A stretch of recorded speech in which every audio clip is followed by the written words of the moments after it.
So as the clock ticks for the grand inauguration of the Bhavya Ram Mandir in Ayodhya, excitement, preparations and curiosity, all of them are peaking. With the wait for Ram Lalla's darshan just about to get over, Times Now has accessed the first images of how Astha and aspiration of hundreds of years are now taking shape bit by bit. With more than 4,000 workers, including 460 craftsmen who are working round the clock to ready the temple's ground floor for the consecration ceremony of the Ram Lalla on the 22nd of January. The Temple Trust General Secretary Champat Rai explained this blueprint where 70% of the Ram Mandir complex in Ayodhya would also be a green area. ये north है तो 70 एकड़ के northern part में मंदिर बन रहा है। नॉर्दर्न पार्ट कितना नैरो है ये भी देख लीजिए। यहां कितना वाइड है, यहां कितना नैरो है। आप ये सवाल करेंगे कि इतने छोटे हिस्से में बनाया यहां क्यों नहीं? तो 70 साल से जो कोर्ट में लिटिगेशन है वो जिस प्लॉट नंबर का है वो प्लॉट नंबर यही है, इसलिए इसको नहीं छोड़ सकते थे। वहां कुछ भी आपको देखकर आप बार बार पूछेंगे ये क्या हो रहा है, ऐसा क्या आ रहा है, ये क्या हो रहा है। ये मंदिर है।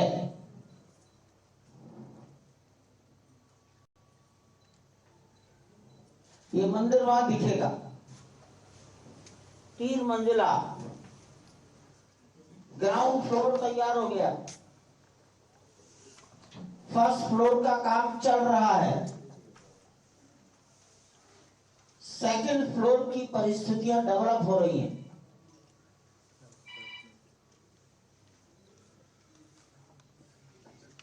इस मंदिर के चारों ओर एक दीवार बनाई जा रही है। इस दीवार के लिए भी वहां सब वर्किंग चल रहा है। तो आपने ब्लूप्रिंट समझा किस तरीके से जो राम मंदिर का जो कॉम्प्लेक्स है उसकी तैयारी जोर शोर से अभी भी जारी है। और प्रज्ञा हमारे साथ सीधा अयोध्या से जुड़ रही हैं। प्रज्ञा, गुड मॉर्निंग। जितनी जल्दी जो तारीख है वो नजदीक आ रही है उतनी तेजी से काम बढ़ता हुआ आगे नजर आ रहा है।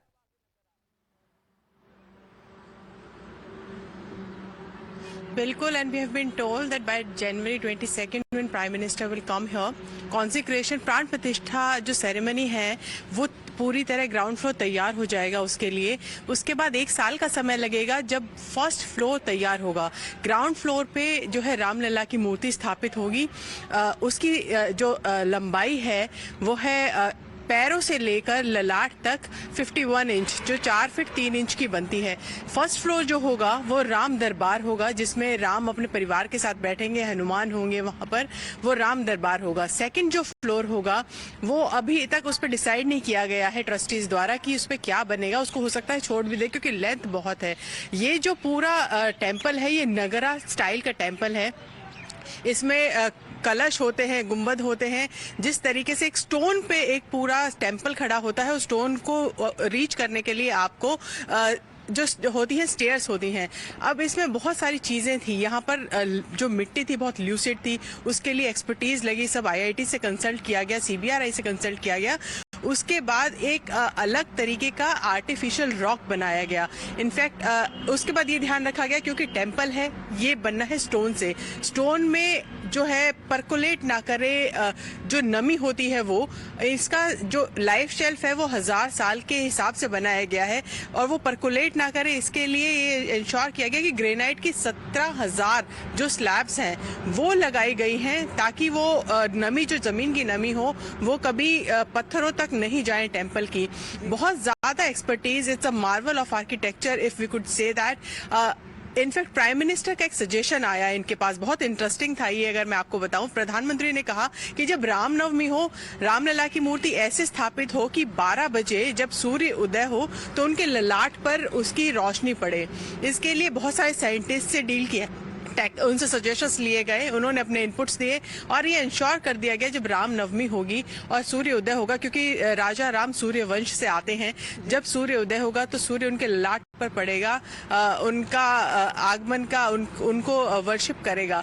तो ये सब चीजें इतनी छोटी छोटी चीजें, और जिस तरीके से प्रधानमंत्री एक एक चीज पर नजर बनाए हुए, राम मंदिर बहुत ही एक मोटिव इशू है राम भक्तों के लिए, ना केवल अयोध्या, ना केवल कि प्रज्ञा, चाहे सेंचुरीज पुराने जितने मंदिर देश भर में जो पाए जाते हैं, आप आर्किटेक्चरल मार्वल की जो बात कर रही है, लेकिन साइंटिफिक मार्वल भी उन्हें कहा जाता है। और शायद एक ऐसा ही स्वरूप हमें देखा जाएगा अयोध्या में जब यहां पर स्थापना होगी रामलला की मूर्ति की। धन्यवाद आपका प्रज्ञा हमारे साथ जुड़ने के लिए। प्रज्ञा सीधा अयोध्या से हमारे साथ लाइव तस्वीरें लेकर आ रही है।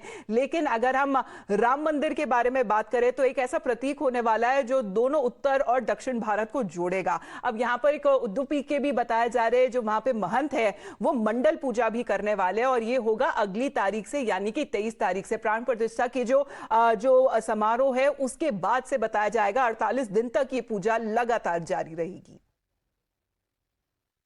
22 जनवरी की प्राण प्रतिष्ठा के बाद कोई 48 दिन की मंडल पूजा होती है। मंडल पूजा 22 दिन तक, 23 जनवरी से 48 दिन तक ये सबरीमाला में होती है और यहाँ पे और दक्षिण भारत की परंपरा है, और इसलिए उस पूजा को ये कोई ऐसी पूजा है जो शास्त्र में लिखी है।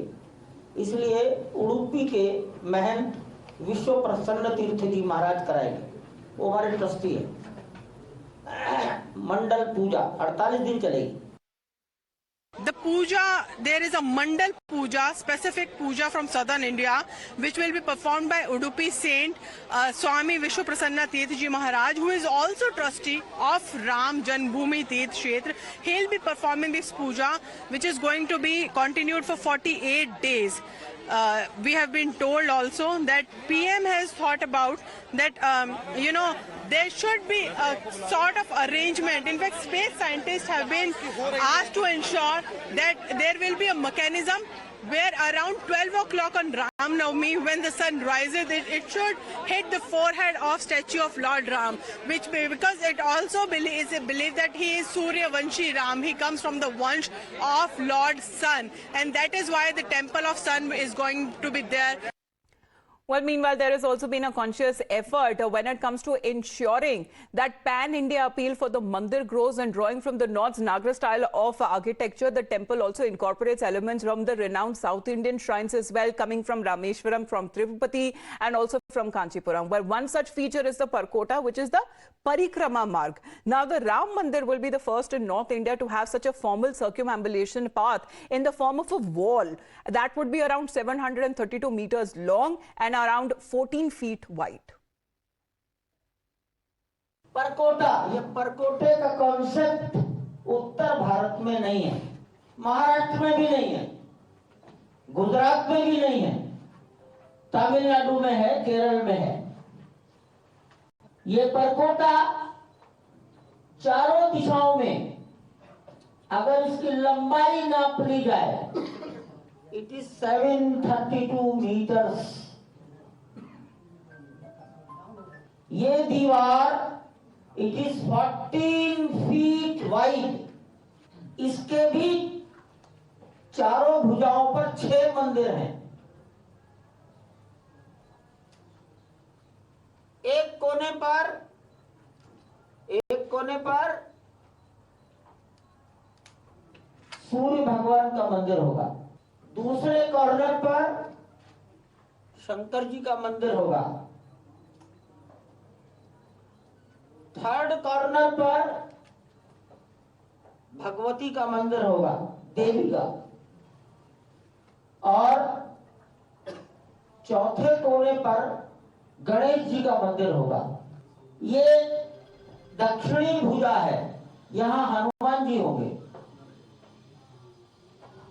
यहां पर माता Annapurna. But it took more than 492 years for Lord Ram to be re-established in his temple, in his birthplace. We'll tell you all about the architecture of this particular temple. First, there is an outer boundary which is Parkota. It is being constructed. It is sort of protection wall. This Parkota has come from, the concept has come from southern India. Only Vrindavan Rangji Mandir has this kind of architecture. It is of 732 meters, the running length of it. What is unique about this Parkota is the broadness of wall. It is 14 feet wide, more than 4 meters that is. This Parkota is also double stories. First story has been kept for temple, office space, and the upper level is for parikrama.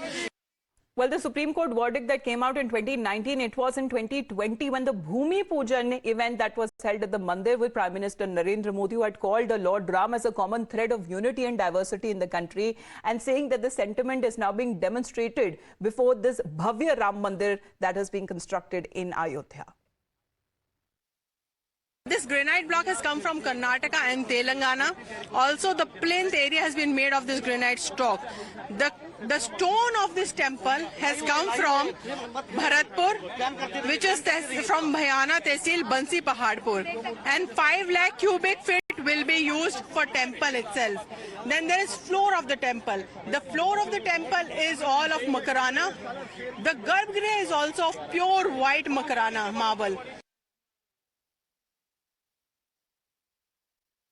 प्रतिष्ठा समारोह से पहले 30 दिसंबर को प्रधानमंत्री नरेंद्र मोदी पहले अयोध्या जाएंगे और नए एयरपोर्ट का उद्घाटन करेंगे और रीडेवलप्ड रेलवे स्टेशन का भी, जिसे अब नाम दे दिया गया है अयोध्या जंक्शन से बदलकर अयोध्या धाम जिसे रख दिया गया है। और सीधे तौर पे अगर बाहर से कोई यात्री सामने से देखेगा तो उन्हें लगेगा कि कोई मंदिर का एंट्रेंस है, लेकिन जैसे ही अंदर जाएंगे तो आविष्कार नए जो तरीके के जितने आपको मॉडर्न फैसिलिटीज मिलेंगी वो आपको अंदर नजर आएंगी, चाहे वो एस्केलेटर्स क्यों ना हो, नए तरीके से बनाए गए प्लेटफॉर्म्स और नए साइन बोर्ड्स क्यों ना हो। एक बार एक ग्राउंड रिपोर्ट देख लेते हैं। So there are the residents of Ayodhya who are coming here to get a glimpse inside the new railway station. It's a huge building. It's a new infrastructure for them as well. These are the things that they have never seen in the city. Let's just speak to a few of them. कैसा लग रहा है आपको नया railway? लग रहा है बहुत ही खूबसूरत बना दिया है मोदी जी ने और बहुत ही ब्यूटीफुल। भारत का सबसे खूबसूरत मतलब अयोध्या धाम है। There are glimpses of the new station. This is the inside of the station, if you could see. Mayor has come here, Mayor of Ayodhya is here to take stock of the situation. The security is here. If you could just see clock room, lift, drinking water, toilets. All the markers are here in Hindi and English. Then there's tourist information, passenger facility. Everyone is gearing up for 30th of December when Prime Minister will inaugurate it. You could see there are decorations that are going on here. People are sitting here around the clock. Many of the Ram Bhakts from every strata of society would be here using this particular railway station to come here and do the darshan of Lord Ram. So the airport will be ready, will be inaugurated on December 30th, and the railway station is also going to be inaugurated on December 30th by none other than Prime Minister Narendra Modi. Well, if you need to know what transformation Ayodhya will go through, perfect example for that would be the station. Prime Minister would be inaugurating the new Ayodhya Junction, the station, and also flying of Vande Bharat and Amrit Bharat Express also from here on 30th of December. This is the old station, as you can see, and this is the flying key state-of-art new railway station. We have few of the passengers who have been coming to Ayodhya also time and again. Let us just ask them what is the difference that they see between the old station and new station. Obviously, new station is yet to be inaugurated. अम्मा कहाँ से आए आप लोग? जबलपुर से। जबलपुर ही जा रहे हैं वापस? राम मंदिर बन रहा है? हाँ बन रहा होगा। दर्शन हो गए? हाँ होगा। भव्य बनेगा? हाँ। अपने यहाँ मंदिरों में भी आप लोग देखेंगे 22 तारीख को जब ये खुलेगा तो? काय नहीं देखेंगे। If you look at the new railway station, this is state of the art facility. Prime Minister is gonna inaugurate this and will also show green flag to the trains that he'll be launching, flagging off. Preparations for the inaugurations are in full swing right now.